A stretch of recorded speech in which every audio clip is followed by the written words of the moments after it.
Supreme court ने पूरे आरोपों को खारिज किया है और आरोप क्यों घड़े गए इसके बारे में भी सुप्रीम कोर्ट ने कहा है। एक प्रकार से आप कह सकती हो कि सुप्रीम कोर्ट ने ये आरोप पॉलिटिकली मोटिवेटेड है, ये भी सिद्ध कर दिया है। सुप्रीम कोर्ट के जजमेंट ने सिद्ध किया है।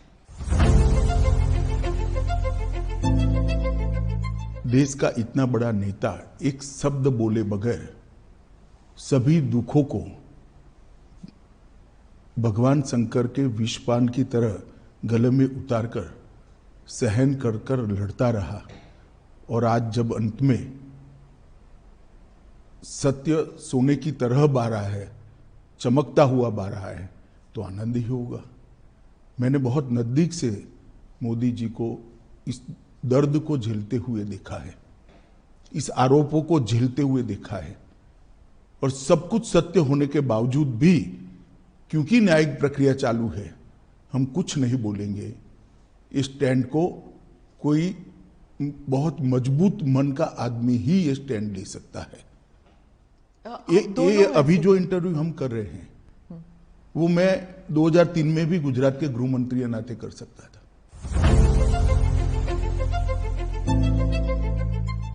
तीस्ता सेटलवाड की एनजीओ थी, नाम तो मुझे मालूम नहीं है उनका।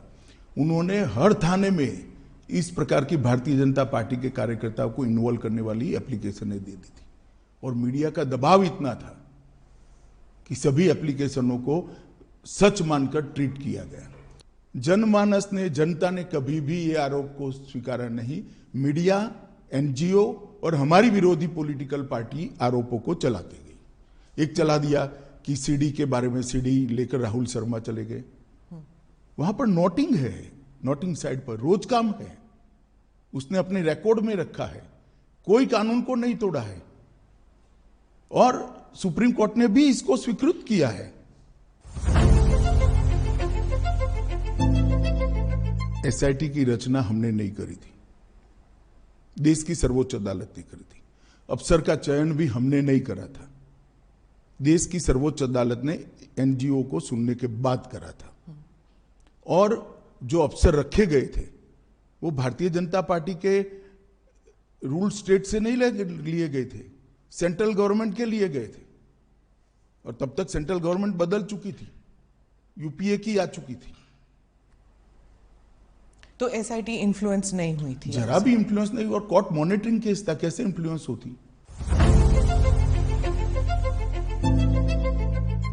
भारतीय जनता पार्टी की सरकार पर जो धब्बा लगा था वो भी धुला है और मोदी जी जैसे वैश्विक नेता पर जो गलत आरोप लगाए थे, मैं मानता हूं कि लोकतंत्र के अंदर मोदी जी ने संविधान का सम्मान कैसे हो सकता है, इसका एक आदर्श उदाहरण सभी राजनीति में काम करने वालों लोगों के सामने करा है।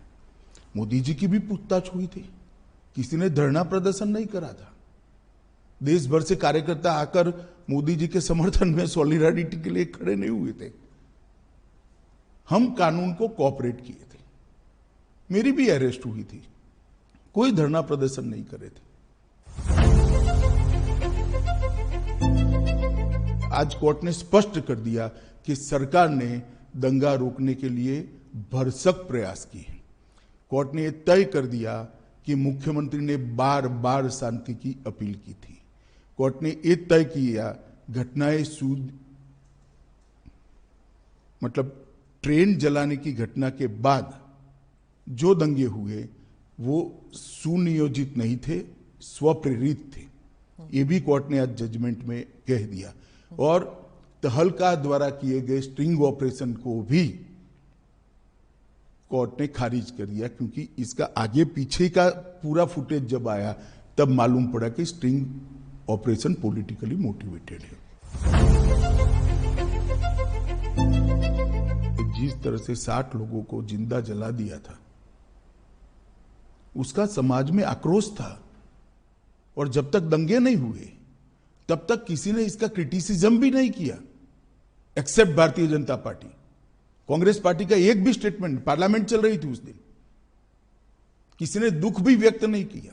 सब जानते हैं ना कि तीस्ता सेटलवाड जी की एनजीओ ये सब कर रही थी लेकिन- केवल और केवल।